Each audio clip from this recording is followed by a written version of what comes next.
بسم اللہ الرحمن الرحیم۔ السلام علیکم۔ جو شخص روزانہ ہر نماز کے بعد 70 مرتبہ یا رحمانو پڑھے گا، اس کے دل سے ہر قسم کی سختی دور کر دی جائے گی۔ یا نافعو 20 بار جو کسی کام کے شروع کرنے سے قبل پڑھ لے، انشاءاللہ کام اس کی مرضی کے مطابق ہوگا۔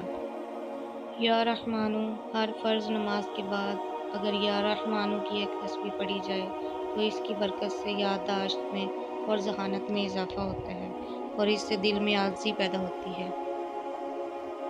آپ صلی اللہ تعالیٰ علیہ وآلہ وسلم نے مجھے یہ کلمات سکھائے کہ میں سخت تکلیف کے وقت انہیں پڑھا کروں۔ وہ کلمات کیا ہیں؟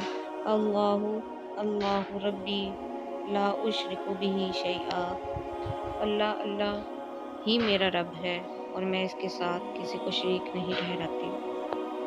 نبی کریم صلی اللہ تعالیٰ علیہ وآلہ وسلم نے فرمایا، جس حدیث کا ترجمہ کچھ یوں ہے کہ تمہارا رب اپنے بندے کی اس بات سے خوش ہوتا ہے جب وہ کہتا ہے کہ اے اللہ میرے گناہ بخش دے، کیونکہ تیرے سوا کوئی اور ذات نہیں جو گناہوں کو معاف کر سکے۔ نکاح کو نکاح کیوں کہتے ہیں؟ نکاح کے معنی ہے ملنا، چونکہ اس کی وجہ سے دو شخص ہی نہیں بلکہ دو قبیلے بلکہ کبھی تو دو ملک بھی مل جاتے ہیں، اسی لیے اسے نکاح کہا جاتا ہے۔